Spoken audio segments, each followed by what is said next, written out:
வணக்கம். சிவன் ஸ்டோரிஸ் 247.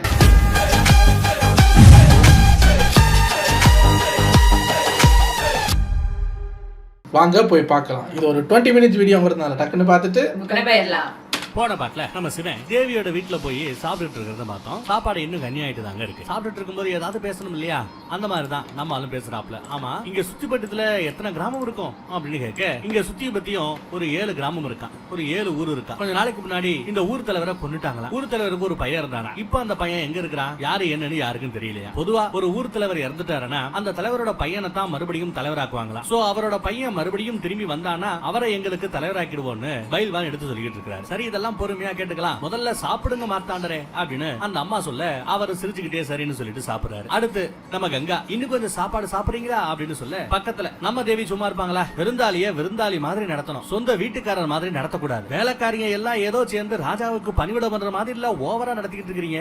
இது குடிசை வீடா இல்ல அரண்மனையா அப்படின்னு மூஞ்சில அடிச்ச மாதிரி பேசுறாங்க. அதே சமயம் வெளியில தாயே பிச்சை போடுங்க அப்படின்னு யாசகம் கேட்டு ஒரு முனிவர் நம்ம சிவன் வந்தது நந்திதான்.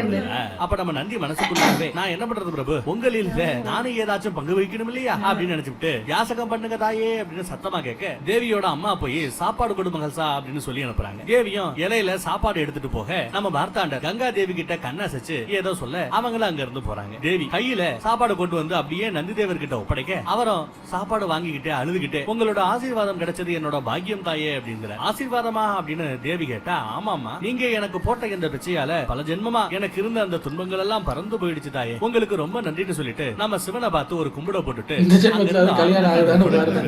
அடுத்து அங்க நம்ம கங்கா வந்துட்டு, ஏன் வெளியில வந்துட்டேன், உன் கையால போடுற சாப்பாடை சாப்பிடணும் தான் உள்ள மார்த்தாண்டர் காத்துக்கிட்டு இருக்காரு. அப்பதான் அவருக்கு சந்தோஷமா இருக்குமா. போய் சாப்பாடு போடு அப்படின்னு சொன்னா இந்த அம்மா போட மாட்டேங்குது. ஒரு ஐடியா பண்றாங்க. இங்க பாருல, நீ சாப்பாடு போட்டேன்னா அவர் சந்தோஷமா சாப்பிடுவாரு, வயிறு நிறைஞ்சிரும், சாப்பிட்டதும் இடத்த காலி பண்ணிட்டு போயிட்டே இருப்பாப்ல அப்படின்னு ஒரு ஐடியா கொடுக்க, அப்படியா அப்ப சந்தோஷம், நானே வந்து சாப்பாடு போடுறேன்னு தேவியும் கிளம்பி மார்த்தாண்டருக்கு சாப்பாடு இலை தலை தயிர் எல்லாத்தையும் வைக்கிறாங்க. அப்போ தேவி தயிர் பரிமாறிக்கிட்டு இருக்கும்போது சிவன் கையை நீட்டுறாரு. நீட்டின கைக்கு ஏதாவது வைக்கணும்ல, தயிரையே அப்படியே கையில ஊத்த இவர் அப்படியே ஆனந்தமா மெய்மறந்து அந்த தயிரை சாப்பிடுறாரு. சாப்பிட்டுட்டு இப்பதான் என் பசியே அடங்கி இருக்கு அப்படிங்கிறாரு. அதே சமயம் அந்த பக்கம் மல்லாவும் மணியும் இன்னும் தேவியை கண்டுபிடிக்க முடியலையே அப்படின்னு பேசிட்டு இருக்காங்க. அப்போ சில அகோரிகள் அங்க வந்துட்டு, நீங்க எதிர்பார்த்த மாதிரியே படைகளும் அஸ்திரங்களும் சஸ்திரங்களும் அனைத்தும் தயார் அப்படின்னு சொல்ல, இருக்கட்டும் எதிர்காலத்துல இவைகள் எல்லாம் நமக்கு தேவைப்படும் அப்படின்னு இவங்களும் சந்தோஷப்படுறாங்க. அப்போ ஏதோ நம்ம மல்லாக்கு மட்டும் ஒரு மாதிரி ஒரு ஃபீலிங், ஏதோ எனக்கு தப்பா தெரியுது, நமக்கு வேண்டப்பட்ட இல்ல நமக்கு தெரிஞ்ச யாரோ ஒரு ஆளு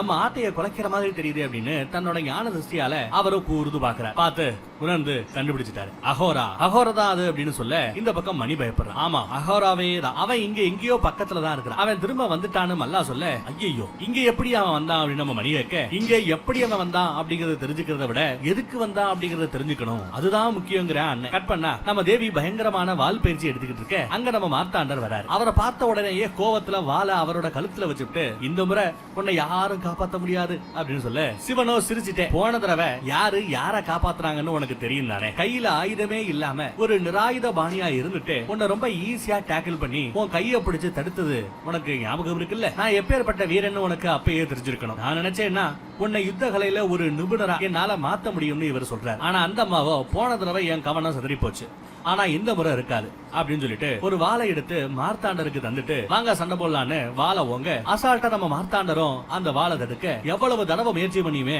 தேவியால நம்ம தேவனை ஜெயிக்க முடியல. ஒரு கட்டத்துல அடிச்சு துவம்சம் பண்ணி தேவியோட கையில இருந்த வாளையே கீழே விழ வச்சுட்டாங்க. ரெண்டாவது தடவையா இன்னொரு வாளை எடுத்துட்டு வந்து தேவி சண்டை போட, அப்பவும் ரொம்ப சுலபமா சமாளிக்க, தேவனே இன்னொரு வாளை எடுத்து தேவி கிட்ட கொடுத்துட்டு மறுபடியும் நிக்கிறார். இப்போ தேவி கையில 2 வாள், ரெண்டையுமே வச்சுக்கிட்டு சண்டை போட முயற்சி பண்றாங்க. ரொம்ப ஈஸியா தாங்கிட்ட இருக்கிற ஒரே வாளால தேவியோட 2 வாளையும் அமுக்க அவங்களால தூக்கவே முடியல. அப்ப நம்ம பயில்வான் வந்துட்டு, அகோரிகளை பத்தின புது தகவல் வந்திருக்கு, நாம உடனே அங்க போகணும் அப்படிங்கிறார். உடனே தேவியும் பயில்வானோட அங்க இருந்து கிளம்ப, என்ன நினைச்சான்னு தெரியல, திடீர்னு பயில்வான் அங்க இருந்து விறுவிறுன்னு வந்து நம்ம மார்த்தாண்டர் கிட்ட வந்துட்டு, தேவியை பாதுகாக்கிற பொறுப்பு என்னோடது, அவளுக்கு என்ன சங்கடம் வந்தாலும் அது என்ன மீறி தான் வரும், நான் பார்த்துட்டு அவங்கள அப்படின்னு சொல்றேன். கட் பண்ணா நம்ம எல்லை கோட்டி சோழிய உருட்டி பார்த்துட்டு ஏதோ விபரீதம் நடக்க போகிறது அப்படின்னு பயப்பட, மகள்சாவோட அம்மா, என்னாச்சு எல்லை கோட்டி, ஏன் இப்படி பயமுடுத்துறீங்க அப்படின்னு கேட்க, இவர் ஏதோ பெணாத்துறாரு, இங்க இருந்து ஓடு போயிரு ஓடு போயிரு அப்படின்னு சொல்லிட்டு பதட்டமா இருக்கிறாரு. பதட்டமா ஓடுறாரு. இவரும் கட் பண்ணா சில அகோரிக மூட்டையில ஏதோ கொண்டு போயிட்டு இருக்க அத நம்ம ஆட்கள் ஒரு பாறைக்கு பின்னாடி ஒளிஞ்சுகிட்டு இருந்து பாத்துட்டு இருக்காங்க. அப்ப நம்ம மகள்சா அவங்களை தாக்குவதற்காக தேவி அங்க இருந்து எந்திரிக்க போக ஒரு கை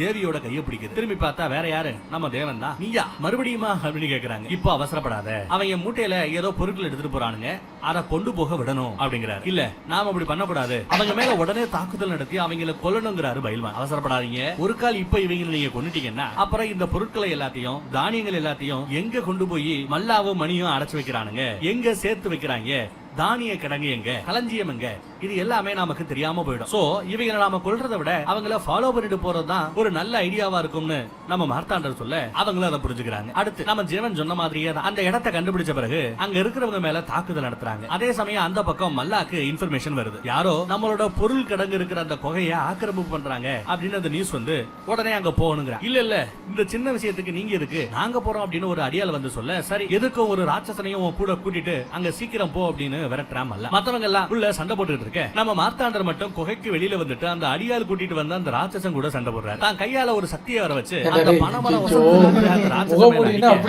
கீழே வந்து செத்து போன மாதிரி தெரிய அகோராவும் சரி அவனை போட்டு தட்டோம்னு நினைச்சிட்டு இந்த பக்கம் திரும்பினா மறுபடியும் அந்த ராட்சசன் எந்திரிச்சு நிக்கிறான். இப்போ மறுபடியும் நம்ம மார்த்தாண்டர் கையில இருந்த அந்த சக்தியை வர வச்சு அந்த ராட்சசனை தூக்கி அடிக்க அவன் இப்போ பீஸா வெடிச்சு இறந்துடுறான். அந்த ராட்சசனை கூட்டிட்டு வந்த அந்த அடியால மறைஞ்சு நின்னு இந்த கூத்தெல்லாம் பார்த்துட்டு அது அகோராவே தான் அப்படின்னு பயப்படுறான். இந்த நியூஸ் கிடைச்சு தப்பி மணி அண்ணங்கிட்ட போய், அண்ணே என்னண்ணே இந்த அகோராவோட தொல்லை தாங்க முடியல, மறுபடியும் நம்ம கிட்ட இருந்து நம்ம தேவியை பிரிச்சிருவான் போலயே அப்படின்னு பயந்துகிட்டே தம்பி பேசுறான். இல்ல மணி, இந்த தடவை அந்த அகோராவை நாம சும்மா விடக்கூடாது அப்படின்னு அவங்க பேசிட்டு இருக்கும்போது அடியால் வந்து, இல்ல நீங்க ஏதோ அகோரான்னு பேசுறீங்க, ஆனா அங்க இருக்கிறவங்க எல்லாம் அந்த ஆளை மார்த்தாண்டர்னு கூப்பிடுறாங்க அப்படின்னு சொல்ல. அப்படியா, அப்போ இந்த மார்த்தாண்டர் யாரு, எங்க இருக்கிறான், எங்க தங்கி இருக்கிறான், கூட யாரா இருக்காங்க, எல்லாத்தையும் நாம தீர விசாரிக்கணும். அவன் எங்க இருக்கிறானோ அங்கேயே நம்ம தேவியும் இருப்பதற்கான வாய்ப்பு இருக்கிறது அப்படின்னு மல்லா யோசிச்சு சொல்லிட்டாங்க. உடனே தன்னோட அடியாட்கள் அனுப்பி மார்த்தாண்டன் கூட இருக்கக்கூடிய எல்லா பேரையும், குறிப்பா பொண்ணுங்க இருந்தாங்கன்னா எல்லா பேரையும் கொன்னுடுங்க, கூட்டத்தோட கூட்டமா கூட்டத்துக்கு மத்தியில நம்ம தேவியும் சாகட்டும். அப்பதான் மனித ரூபத்தில் இருக்கிறவங்க மறுபடியும் தெய்வீக ரூபத்துக்கு போவாங்க, நம்ம காளியை கூப்பிட்டு காளியை கட்டுப்படுத்த முடியும் அப்படின்னு நினைக்கிறாங்க. அதே சமயம் அந்த பக்கம் நம்ம நல்லவர்கள் எல்லாம் அவங்க கிட்ட இருந்த பொருட்களை தானியங்களை எல்லாத்தையும் பிடிக்கி மறுபடியும் மக்கள் கிட்டே ஒப்படைக்கிறாங்க. அதே சமயம் நம்ம மார்த்தாண்டர் தேவி கிட்ட, இப்ப நான் உன்னோட எதிரி இல்ல அப்படிங்கிறது உனக்கு புரிகிறதா அப்படின்னு கேட்க, அப்பயும் இந்த அம்மா கொஞ்சம் வீம்பு தான் பிடிக்கிறாங்க, அவ்வளவு ஈஸியா ஒத்துக்கல. அதே சமயம் நம்ம சிவன் கண்ணை மூடி பாக்குறாரு, ஒரு குடிசை தீ பத்திக்கிட்டு எரியறத பார்த்துட்டு நாம உடனே நம்ம குடிசைக்கு திரும்பி ஆகணும் அப்படின்னு சொல்ல, அதே சமயம் நம்ம எல்ல கொட்டி கூட அங்க வந்து தேவியை பார்த்து உடனே குடிசைக்கு வாங்க அப்படின்னு சத்தம் போடுறாரு, கூப்பிடுறாரு. என்னாச்சு ஏதாச்சுன்னு எல்லாரும் பயந்துகிட்டு அங்க ஓடுறாங்க. வந்து பார்த்தா மகள்சாவோட வீடே தீ பத்திக்கிட்டு எரியுது. அதை பார்த்து எல்லாரும் அப்படியே பதறி போய் நிக்க நம்ம மார்த்தாண்டர் கண்களை மூடி ஞான திருஷ்டியால மகள்சாவோட அம்மா உள்ள மாட்டிக்கிட்டு இருக்கிறத வந்து அங்க இருந்து கிளம்புறாரு. உள்ள அம்மா மாட்டிக்கிட்டு இருக்காங்க, எப்படி நம்ம தேவியால மத்தியிலையும் உள்ள போறாங்க. தான் தாயை காப்பாத்த முயற்சி பண்றாங்க, ஆனா நெருப்போட தீவிரத்தால அவங்களால காப்பாத்த முடியல. அப்போன்னு பார்த்து கூரையில இருந்து நெருப்பு கட்டைங்க அவங்க அம்மா மேல விழ போக தேவியோ அம்மா அப்படின்னு கத்த, சரியா அந்த நேரமா பார்த்து நம்ம மார்த்தாண்டர் அங்க வந்து கட்டைகளை அந்த தாய் மேல விழாம காப்பாத்திடுறாரு. உள்ள இவ்வளவு விஷயம் நடந்துட்டு இருக்க வெளியில பார்த்தா ஐயோ உள்ள போன நம்ம தேவிக்கு என்னாச்சு அப்படின்னு கங்கா பயப்படுவாங்க. அதான் ஒண்ணும் பிரச்சனை இல்ல, பெத்த தாய்க்கு ஒரு பொண்ணா அவளோட கடமையை செய்ய விடுங்க, போய் தான் அம்மாவை காப்பாத்திட்டு வரட்டுமே, அவளால முடியாது எதுவும் இல்லங்கிற மாதிரி ரொம்ப கேர்லெஸ்ஸா நம்ம பயில்வான் பதில் சொல்லிக்கிட்டு இருக்கான். அதெல்லாம் சரி, பக்கத்துல இருந்து நம்ம மார்த்தாண்டர் எங்க அப்படின்னு திரும்பி பார்த்தா மார்த்தாண்டர் காணோம். எப்பவோ அவன் பயந்து ஓடி போயிட்டான், அவனாவது நமக்கு உதவி செய்வதாவது அப்படின்னு நம்ம பயில்வான் மங்கள் கொஞ்சம் ஓவரா பேசிட்டு இருக்கிற சமயம் அந்த தீக்கு மத்தியில உள்ள இருந்து நம்ம மார்த்தாண்டர் வெளியில வர்ற, மயங்கி கிடந்த அம்மா புள்ள ரெண்டு பேரையும் தீயில இருந்து காப்பாத்தி கூட்டிட்டு வர. ஒரு வழியா குடிசைக்குள்ள எந்த ஒரு உயிர் சேதாரமும் இல்லாம காப்பாத்தி, அதுல ஒரு லேடி, அந்த சிவனே தான் மார்த்தாண்ட ரூபத்துல வந்து உன் குடும்பத்தை காப்பாத்தி இருக்கிறாரு, இவரை எங்கேயும் போக விடாத, உன் பக்கத்திலேயே வச்சுக்கோ, அதுதான் உன் குடும்பத்துக்கு நல்லதுங்கிற மாதிரி நல்லா போட்டு விட்டு போகுது ஒரு பக்கத்து வீட்டு மகராசி. அதே சமயம் எல்லாம் நல்லபடியா முடிஞ்சதுக்கு அப்புறம் நம்ம மார்த்தாண்டர், சரி வந்த வேலை முடிஞ்சிருச்சு நான் கிளம்புறேன்னு சொல்லி கிளம்ப பாக்குறாரு. தேவியோட அம்மாவும், சரிங்க உண்மையாகவே நீங்க அந்த சிவனோட வரம் தான், ஏதோ உங்களாலதான் நாங்க உயிரோட தப்பிச்சோம், நன்றி அப்படின்னு சொல்லிட்டு இருக்கும் போது பக்கத்துல நம்ம எல்லையோட்டி வந்து, எம்மா நேத்து பக்கத்து வீட்டு மகராசி சொன்னது உனக்கு ஞாபகம் இல்லையா, இவரை நீங்க எங்கேயும் போக விடாதீங்க, இவரை உங்க கூடவே வச்சுக்கங்க அப்படின்னு மறுபடியும் அதை ஞாபகப்படுத்த, ஆமா ஜோசியரே எனக்கும் இவரை என் மகளுக்கு கல்யாணம் பண்ணி வைக்கணும்னு ரொம்ப ஆசை, ஆனா என் பொண்ணு அதற்கு நோ சொல்கிறாளே, அவ கல்யாணத்துல அவளோட சம்மதம் முக்கியம் இல்லையா அப்படின்னு அம்மா பேச இந்த பக்கம் பொண்ணு அமைதியா இருக்கிறாங்க. அதே சமயம் நம்ம கங்கா கூட அங்க வந்து தேவி கிட்ட, இவரை தவிர வேற எங்க தேடினாலும் உன்னை புரிஞ்சுக்கிற அளவுக்கு உன் கோவத்தை கட்டுப்படுத்துற அளவுக்கு ஒரு சிறப்பான மாப்பிள்ளைய எங்க தேடினாலும் நம்மளால கண்டுபிடிக்க முடியாது. அதனால பேசாம உங்க அம்மா சொல்ற மாதிரியே இவரை கட்டிக்க அப்படின்னு சொல்ல, அந்த சமயம் நம்ம பயில்வான் இல்ல தேவிக்கு லட்சியம் இருக்கிறது, அதை தடை செய்கிற மாதிரி இப்பவே கல்யாணமா, அதெல்லாம் கூடாது அப்படின்னு வேண்டாங்கிறாப்ல. கல்யாணம் கூடாதுங்கிறாரு பயில்வான். கல்யாணமே வேண்டாம், லட்சியம் தான் முக்கியம்னு போய்கிட்டு இருந்துச்சுன்னா வயசு கூடிடும், அதுக்கப்புறம் என் தங்கச்சியை யாரு கட்டிப்பா அப்படிங்கிறாங்க பனாயி. இப்படி அவங்க ரெண்டு பேரும் சண்டை போட்டுக்கிட்டு இருக்க அமைதிங்கிறாரு நம்ம ஜோசியர். இப்ப என்ன, இவங்க ரெண்டு பேருக்கும் கல்யாணம் நடக்குமா இல்லையா அப்படிங்கறத சோழி உருட்டி பார்த்தா தெரிஞ்சு போயிட போகுது அப்படின்னு சொல்லி சோழிய உருட்டவும் செய்யறாரு. சோழிய நான் உருட்டுறேன், எல்லாம் மொத்தமா ஒரே குட்டா விழுந்தா கல்யாணம் நடக்கும்னு அர்த்தம், இல்ல தனித்தனியா விழுந்தா பிரிஞ்சு தனித்தனியா விழுந்தா கல்யாணத்துக்கு வாய்ப்பு இல்லைன்னு அர்த்தம் அப்படின்னு சொல்லிட்டு அப்படியே உருட்டி பார்க்க சோழி ஒரே குட்டா விழுந்துருது. ஆஹா அற்புதம் அப்படின்னு நம்ம ஜோசியர் சந்தோஷத்துல மகள்சாவுக்கும் மார்த்தாண்டருக்கும் கல்யாணம் நிச்சயமாக நடக்கும்னு சந்தோஷமா சொல்றாரு. அவங்க அம்மாவும் என்ன மார்த்தாண்டரே என் மகளை நல்லபடியா பாத்துருக்கீங்கல்ல அப்படின்னு கேட்க, அவளை எந்த குறையும் இல்லாம கடைசி காலம் வரைக்கும் சந்தோஷமா பாத்துப்பேன் அப்படின்னு நம்ம மார்த்தாண்டர் சொல்லுவாருன்னு பார்த்தா, அந்த டயலாக நம்ம கங்காதேவி சொல்றாங்க. அதெல்லாம் ஒரு குறையும் இல்லாம ரொம்ப சந்தோஷமா கடைசி காலம் வரைக்கும் மார்த்தாண்டர் பாத்துப்பாரு அப்படித்தானே அப்படின்னு மார்த்தாண்டரை பார்த்து அவங்க கேட்க, இவரும் கண்டிப்பா அப்படிங்கிறாரு. அதே சமயம் தேவியோ இல்ல இந்த கல்யாணம் நடக்காது அப்படிங்கிறாங்க. ஏன் தேவி இப்படி சொல்ற, என்னோட சோழி உண்மையை தான் சொல்லும் அப்படிங்கிறாரு ஜோசியர். ஆனா தேவியோ விறுவிறுன்னு கோவமா அங்க இருந்து கிளம்பி போயிடுறாங்க. அவங்க அம்மா உட்காந்து வருத்தப்பட்டுக்கிட்டு இருக்க, நம்ம மார்த்தாண்டர் தாயே ஒண்ணும் கவலைப்படாதீங்க, நானே போய் உங்க பொண்ணை கூட்டிட்டு வரேன், சமாதானப்படுத்துறேன்னு சொல்லிட்டு கிளம்பி போறாரு மார்த்தாண்டர். கட் பண்ணா தேவி ஆத்தங்கரையோரமா ஏதோ யோசித்துக் கொண்டிருக்க, நம்ம மார்த்தாண்டர் வருவதை பார்த்துட்டு, இங்க பாரு மார்த்தாண்டா, இன்னைக்கு நீ தெரிஞ்சோ தெரியாமலையோ எங்களுக்கு பெரிய உதவி செஞ்சிருக்கிறேன், உங்களோட உதவிக்கு நான் கடமைப்பட்டிருக்கிறேன், ஆனா அதுக்காக எல்லாம் உன்னை கல்யாணம் பண்ணிக்க முடியாது, கல்யாணம் பண்ணி குடும்பம் குட்டியா இருக்கிறதெல்லாம் நான் இது வரைக்கும் நினைச்சு கூட பார்த்தது இல்ல, உன்னை மட்டும் நான் சொல்லல, வேற யாரையுமே நான் கல்யாணம் பண்ணிக்கிற அந்த ஐடியா எனக்கு இல்ல, என் வாழ்க்கையின் ஒரே ஒரு நோக்கம் லட்சியம் என் அப்பாவை கொண்டவங்க நான் பண்றாங்க, அதுதான் என்னோட கடமை, இந்த கடமையை நிறைவேற்றுறதுக்கு அப்புறம் தான் அடுத்து என்னங்கிறதையே நான் யோசிக்க போறேன் அப்படின்னு சொல்ல, நம்ம சிவனும் சரி நீ சொன்ன மாதிரியே உன் லட்சியத்தை நிறைவேற்றின பிறகு உன் அப்பா கொலைக்கு பழி வாங்கினதுக்கு அப்புறமா நம்ம கல்யாணத்தை பத்தி யோசிச்சு ஒரு நல்ல முடிவா சொல்லு, நான் உனக்காக காத்துக்கிட்டு இருக்கிறேன் அப்படிங்கிறாரு. மார்த்தாண்டா உனக்கு சொன்னா புரியாதா, ஏன் எனக்காக நீ காத்திருக்கணும், ஒரு கால் எனக்காக நீ காத்திருந்து அதுக்கப்புறம் நான் நோ சொன்னேன்னா எப்படி என் மேல இவ்வளவு நம்பிக்கையா இவ்வளவு உறுதுணையா நீ பேசுற, இந்த கல்யாணம் நடக்குன்ற நம்பிக்கை எப்படி உன்கிட்ட வருது, இது உன் மேல நீ வச்சிருக்கிற நம்பிக்கையா இல்ல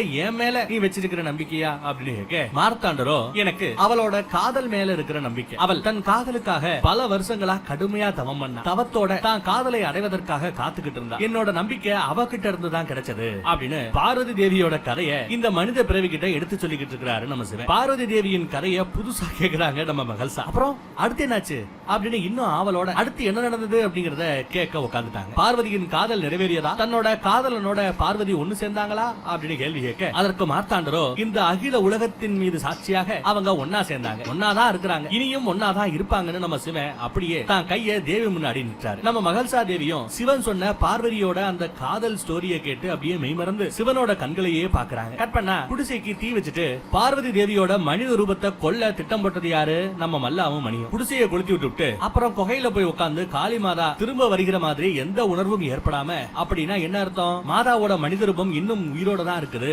சாகலன்னு அர்த்தம். அதை அவங்க தெரிஞ்சுக்கிறாங்க. உடனே அண்ணங்கார மல்லா அவனோட ஆள்கிட்ட போய் அந்த ஜோசியக்கார எல்ல கொட்டிய புடிச்சிட்டு வாங்கடா அப்படின்னு உத்தரவு போடுறாரு. இந்த பக்கம் தீயில எரிஞ்சு போன தான் குடிசைய மறுபடியும் நம்ம தேவி ஒவ்வொரு குச்சியா எடுத்து வச்சு கட்டிக்கிட்டு இருக்காங்க, சரி பண்ணிட்டு இருக்காங்க. அப்ப நம்ம மார்த்தாண்டரும் நானும் உதவி செய்யட்டுமா, எனி ஹெல்ப் அப்படின்னு கேட்க, உடனே நம்ம மகள்சா நீங்க எனக்கு ஏற்கனவே நிறைய உதவி செஞ்சிட்டீங்க, இது எங்க குடிசை நாங்களே கட்டிக்கிறோம் அப்படின்னு சொல்லிட்டு அவங்களே குச்சியை எடுத்து கட்டிக்கிட்டு இருக்க, சரியா ஒரு மூங்கில திடீர்னு மகள்சா தலை மேல விழ போற நேரத்துல நம்ம மார்த்தாண்டர் வந்து அந்த மூங்கில தாங்கி பிடிச்சுக்கிறார். தேவியும் தன்னோட தோல்வியை ஒத்துக்கிட்ட மாதிரி பார்க்க, நம்ம பனாயி எவ்வாறு தங்கச்சி உனக்கு அந்த குடிசை பத்தி எரியும் போது இந்த டைலாக சொல்லிருக்காங்க, இது எங்க குடிசை நாங்க பாத்துக்கிறோம் மூடிட்டு போ அப்படின்னு சொல்ல வேண்டியதானே, அப்ப எல்லாம் ஒண்ணும் சொல்லல.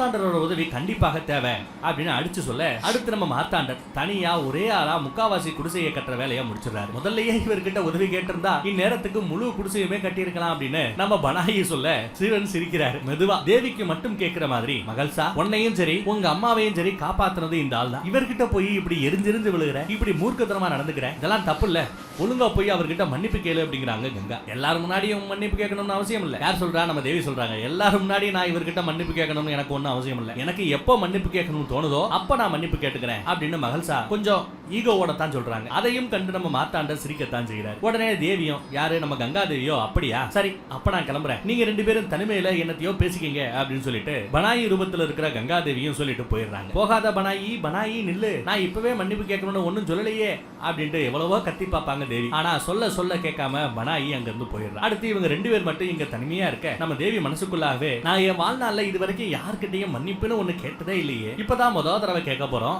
அதுவும் இவங்கிட்டயா கேட்கணும் அப்படின்னு நினைச்சுக்கிட்டு மார்த்தாண்டர் கிட்ட ஹலோ நான் உங்ககிட்ட ஒண்ணு சொல்லணும் அப்படின்னு சொல்றாங்க. நம்ம சிவனும் அவரோட வேலையை பார்த்துக்கிட்டே சொல்லுங்க தேவி அப்படின்னு கேட்க சாரிங்கிறத கூட ரொம்ப இன்டைரக்டா கேட்கறதுக்கு ரொம்ப கஷ்டப்பட்டாங்கப்பா. எது எப்படியோ கடைசியா ஒரு வழியா சாரிங்கிற வார்த்தைக்கு டிக்ஷனரியில வேற ஏதாவது அர்த்தம் இருந்தா அத்தனை அர்த்தங்களையும் சொல்லி கேட்டு முடிச்சிடுறாங்க. மன்னிப்பு காட்சி முடிஞ்ச பிறகு குடிசையை 2 பேரும் சேர்ந்து கட்டிக்கிட்டு இருக்க ஒரே சமயத்துல 2 பேரும் ஏதோ ஒரு மேட்டரை சொல்ல வர லேடிஸ் ஃபர்ஸ்ட் நீயே கேளுதாயி அப்படிங்கிறாரு இவரும். நீங்க சொன்ன கதையில வந்து அந்த பொண்ணு யாரு, அவளோட காதலன் யாரு அப்படின்னு கேட்க வர பார்வதி தான் காதலனை ஒரு வைராகியா இருந்தவனையே குடும்பஸ்தனா மாத்தினவன், தான் யாரு அப்படிங்கறதையே புரிய வச்சவன் அவதான். அந்த வைராகிக்கு கல்யாணம்னா எப்படி இருக்கும், குடும்பம்னா அதோட அர்த்தம் என்னன்னு எல்லாத்தையும் கத்து கொடுத்தவன் அப்படின்னு சொல்லிட்டு மார்த்தாண்டர் திரும்பி பார்க்க மகள்சா தேவி கண்ணுல அவங்களையும் அறியாம அப்படியே கண்ணீரா வருது. இத பார்த்துட்டு என்னாச்சு அப்படின்னு கேட்க ஒண்ணுமில்ல, நீ சொல்றத பார்த்தா நீ அவளை ரொம்ப காதலிச்சிருப்ப போல, அவளை நீ ரொம்ப காதலிச்சிருக்கிறது நல்லாவே தெரியுது, இப்ப கூட அவளை தான் காதலிச்சுக்கிட்டு இருக்க அப்படிங்கறதும் தெரியுதுங்கிறாங்க தேவி. இவரும் ஆமா உண்மைதான், நான் என்றைக்குமே அவளை காதலித்துக் கொண்டுதான் இருப்பேங்கிறார். ஒரு கால் நீ காதலிக்கிற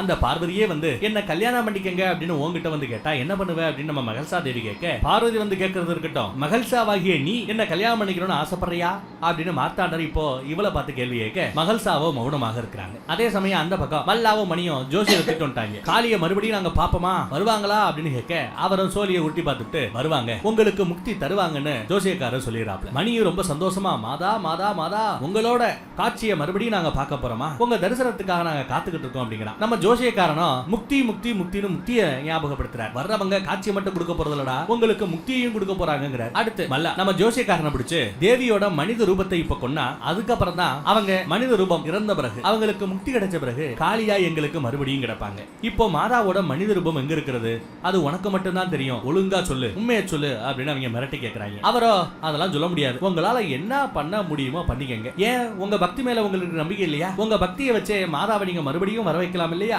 அப்படின்னு கேட்க ஜோசியக்காரர் கேட்க நீ என்னடா எங்களை கேட்க வரதுங்கிற மாதிரி தம்பி அடிக்க வரான் ஜோசியர். அப்ப நம்ம மல்லாதான் தடுத்து ஜோசியக்காரர் அங்க இருந்து போக விட்டுறாரு. அவர் போனதுக்கு பிறகு ஏன் நான் அந்த ஆளை சும்மா விட்டேன் அப்படின்னு தம்பி கேட்கிறான். டேய் நாம என்ன அடிச்சாலும் அந்த ஜோசியக்காரன் ஒன்னும் சொல்ல மாட்டான்னு எனக்கு தெரியும், அவனை அதனாலதான் சாடிக்காம இப்படி உயிரோட விட்டான். இவர் அப்படியே போய் சும்மா இருப்பான்னு நினைக்கிறேன், எப்படியாவது மறுபடியும் தேவியை போய் சந்திக்கணும், தேவி கூட இருக்கிறது புண்ணியம் சொல்லிட்டு தேவி கூட இருக்கத்தான் முயற்சி பண்ணுவேன், அப்போ இவங்களை மொத்தமா நாம சுத்தி வளைச்சிடலாம் அப்படின்னு ஒரு ஐடியா போறாப்ல. அதே மாதிரி இந்த பக்கம் நம்ம ஜோசியரும் பாட்டு பாடிக்கிட்டே வெளியில நடந்து ஊருக்குள்ள வந்துட்டு இருக்க அவரை ஃபாலோ ஏன்னா இப்படியாடா ஃபாலோ பண்ணுவீங்க இவ்வளவு பக்கத்துல, அதுவும் பக்கம் பாரு இப்படி பக்கத்துல உரசிக்கிட்டு வந்தா அவர் தேவியை போய் பார்ப்பாரா, ஒண்ணுக்கு இத்தனை பேர் நம்மளை ஃபாலோ பண்ணிட்டு வர்றாங்க, வேற எங்கேயாவது போக மாட்டாரு. நான் இப்ப இந்த ஜோசியக்காரரா இருந்தா நேரா இந்திரன் வீட்டுக்கு போவேன், இந்திரனை பார்த்து மாதா நீங்க ஆம்பளை விஷயத்துல இருக்கிறத நான் யாருக்கிட்டையும் சொல்லலன்ட்டு ஓடிடுவேன், மல்லாவும் மணியும் சேர்ந்து அவனை அடிச்சே கொண்டுருவாங்க, அப்ப நான் ஓரத்துல இருந்து சிரிப்பேன். இந்த ஜோசியருக்கு அந்த ஐடியாலாம் வராது.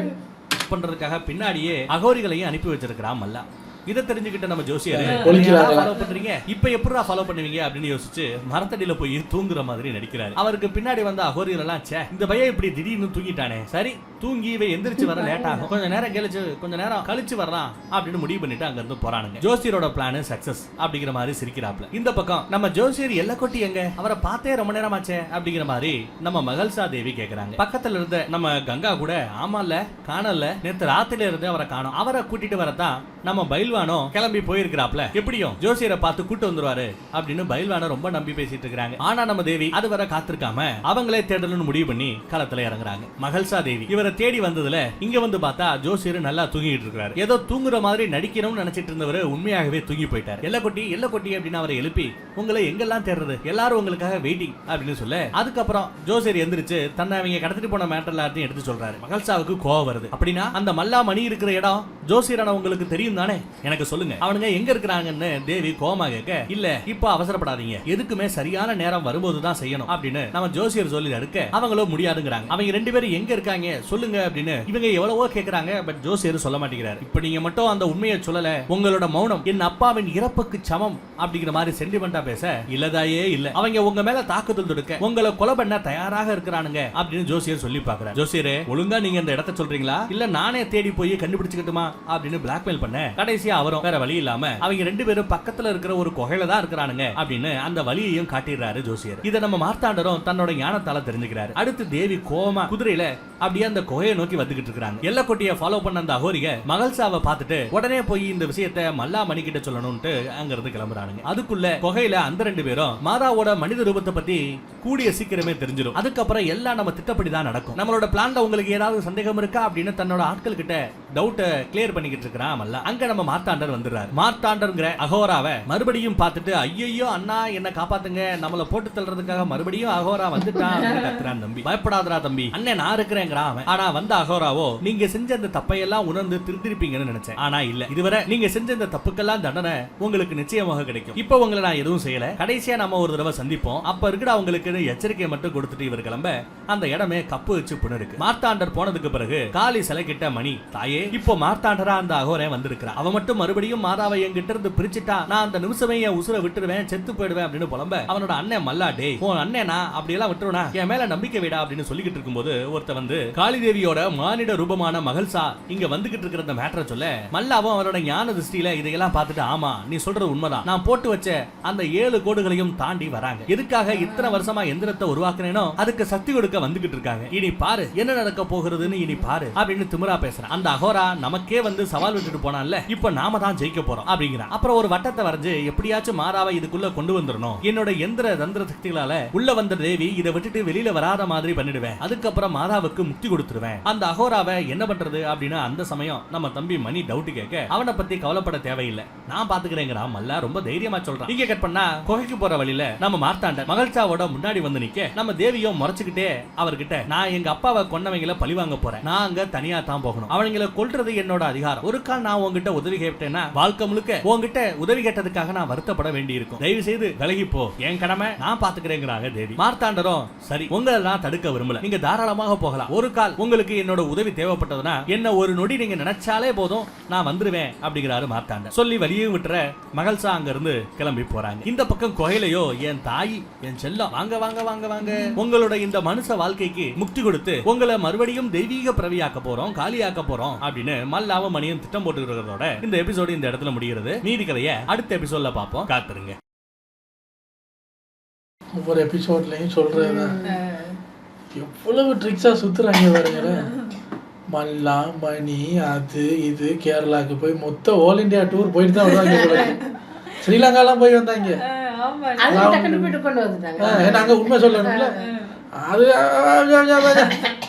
கேரளாக்கு போயிருக்காங்க. அடுத்தது எங்கெங்கெல்லாம் வருவாங்க தெரியல, எப்போ முடியுமா தெரியல. ஒருத்தர் சொல்லியிருந்தார் நீங்க 2 எபிசோடா டக்குன்னு பாத்தீங்கன்னா தச்சன் மகாராஜா வருவாரு, 2 எபிசோடா. எங்களை பார்த்தா எப்படி தெரியுது, ஒரு எபிசோடுக்கே நாக்கு தெரியுது, இல்லை 2 அடப்பாங்க சார். அந்த வர்ற நேரத்துக்கு வரது அவசரப்பட்டெல்லாம் போய் பார்க்க முடியாது. அதுதான் உங்களை நாளைக்கு வந்து சந்திக்கட்டுமா.